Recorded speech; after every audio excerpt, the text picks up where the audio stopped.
Hello everyone, welcome back to our channel. তো আজকের ব্লগটা শুরু করছি একেবারে মধ্যরাতে 1:45। তো এখন আমি রেডি হয়ে গেছি বিকজ আজ আমরা যেতে চলেছি দীঘা। তো ভীষণ এক্সাইটেড। তো এত রাত্রে কেন যাচ্ছি, বিকজ আমাদের বাড়ি থেকে প্রথমে শিয়ালদা যেতে হবে, শিয়ালদা থেকে বাস ধরে হাওড়া যেতে হবে, হাওড়া থেকে দেন তাম্রলিপ্ত এক্সপ্রেস করে আমরা পৌঁছে যাব দীঘা। কি ওয়েটিং, এটা জিমে যাচ্ছিস তুই? প্যান্ট পরতে ভুলে গেছিস তুই? গোয়া ট্রিপ হ্যাঁ, গোয়া ট্রিপ। সকাল সকাল কোথাও যাওয়ার মজাটাই আলাদা। দেখো স্টেশন পুরো ফাঁকা, আর এই ট্রেনেই আমি যখন যাই তখন পা দেওয়ার জায়গা থাকে না। একেবারে অন টাইমে আমাদের ট্রেনও ছেড়ে দিয়েছে। সব এখন গল্প টল্প করছে। গল্প করতে করতে বুঝতেই পারলাম না যে 2 ঘন্টার রাস্তা কখন আমরা পাড়ি দিয়ে ফেলেছি। তো ফাইনালি পৌঁছে গেছি শিয়ালদা। এবার এখান থেকে নেব ট্যাক্সি, আইদার বাস হাওড়া যাওয়ার জন্য। এখান থেকে ট্যাক্সি নিয়ে নিলাম, বিকজ বাসে গেলে আবার টাইমটা বেশি লেগে যেত।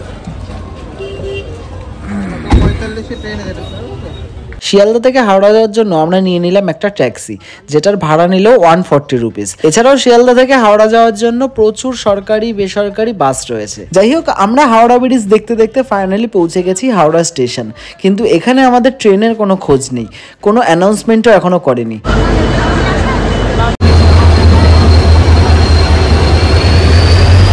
তো ফাইনালি আমাদের ট্রেন চলে এসেছে, আর আজ আমরা ট্রাভেল করতে চলেছি হাওড়া টু দীঘা তাম্রলিপ্ত এক্সপ্রেসে। এই ট্রেনটা হাওড়া থেকে দীঘা কি বার যায়, সপ্তাহের কোন কোন দিন বন্ধ থাকে, কখন ছাড়ে, সমস্ত ডিটেলস কিন্তু আমরা একটা ব্লগে শ্যুট করেছি। তো পার্টিকুলার সেই ব্লগটা দেখার জন্য চ্যানেলটিকে সাবস্ক্রাইব করে রেখো। এই দীঘা সিরিজের ভেতরেই কিন্তু ওই ব্লগটাও তোমরা পেয়ে যাবে। 6টা বেজে 39 মিনিট, এখন 40 হয়ে গেল। ট্রেন ছাড়তে এখনো 2-3 মিনিট বাকি আছে। তো ট্রেনে ওঠার আগে খাবার নিয়ে উঠছি। এবার ট্রেনের ভেতরে পেয়ে যাবো, তবুও বন্ধু বলছে কিছু খাবার নিয়ে উঠতে, তাই খাবারটা নিয়েই উঠবো। আমাদের ট্রেন ছাড়ার কথা ছিল 6টা বেজে 45 মিনিটে, ছেড়েছে 6টা বেজে 48 মিনিট, মাত্র 3 মিনিট লেট। সবাই বলে দীঘা যাওয়ার পথে মেচেদার চপ একবার হলেও ট্রাই করো। তো আমরাও একবার ট্রাই করেছিলাম, কিন্তু চপটা খুব বেশি একটা ভালো ছিল না। তো বেশি না, মাত্র 15 মিনিট লেট আমাদের ট্রেন। আর এখন বৃষ্টি শুরু হয়ে গেছে, তাই ছাতাটা বের করেছি।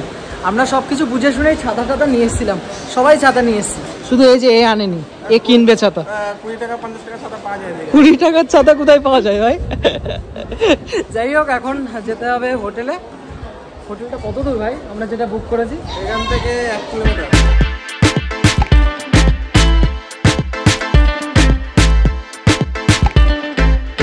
এটা হচ্ছে দীঘা স্টেশন। কি সুন্দর, খুব পরিষ্কার পরিচ্ছন্ন স্টেশনটা। সেই রাত 2টোর সময় বাড়ি থেকে বেরিয়েছি, খিদে তো পাওয়ারই কথা। তাই দীঘা পৌঁছেই আগে একটি নাম না জানা রেস্টুরেন্টে ঢুকে গরম গরম লুচি দিয়ে ব্রেকফাস্ট সেরে পৌঁছে গেলাম হোটেলে। হোটেলে পৌঁছানো মাত্রই যে আমাদের সাথে এরকম একটি স্ক্যাম ঘটে যাবে, সেটা আমরা কল্পনাও করতে পারিনি। যাই হোক, সেই বিষয়ে পরে আলোচনা করছি। এতক্ষণ রুমের ভিতরে ছিলাম, বুঝতে পারিনি যে বাইরে কি গরম, তাকানো যাচ্ছে না। আমাদের হোটেল থেকে সমুদ্র খুব বেশি একটা দূর না, 500 মিটার মতন হবে।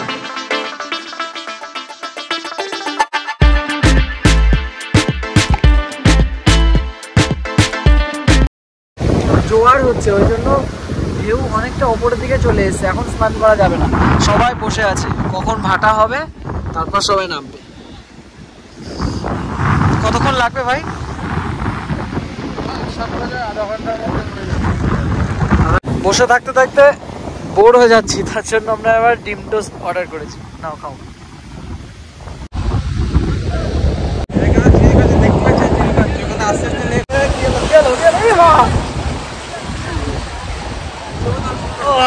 এইবার উঁচু উঁচু, এখানে ওখানটায় ওখানে ঠিকঠাকই ঢেউ আছে। আগে আমাদের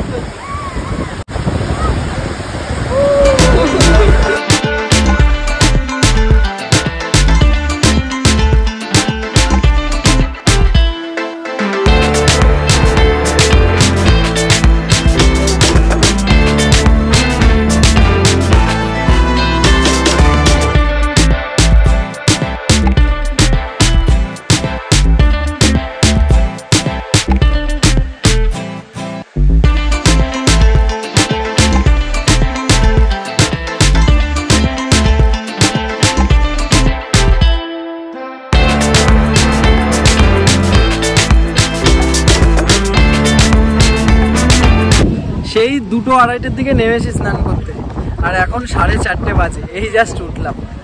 আর এখনো দেখো কত লোক স্নান করছে, দেখো এখনো খাওয়া দাওয়া করতে হবে, লাঞ্চই করা হয়নি স্নান করার চত্বরে। চশমা কি হলো? চশমাটা হারিয়ে গেছে, সমুদ্রে আসলে চশমা হারিয়ে যায়। দীপের কি হয়েছে? আমার কিছু হয়নি, আমি ভাই কিছুই নিয়ে আসি। আর আমার ঠোঁট পেটে গেছে, এখানে হাত কেটে গেছে।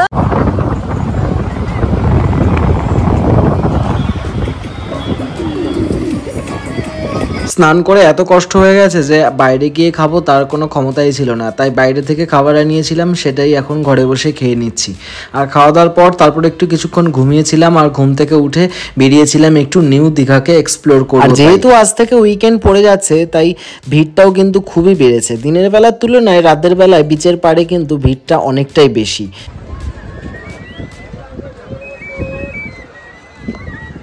এখন ওই 8টা 8:30 মতন বাজে, বিচের পাশে বসার জায়গা নেই, মানে এত ভিড়। বল, দিনের বেলার থেকে রাতের বেলা আরো বেশি ভিড়। কোথায় বসবি?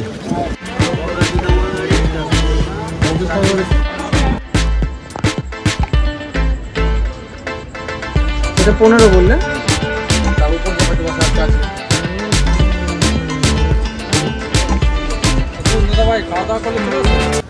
তো এটাই ছিল নিউ দীঘার পার্ট 1।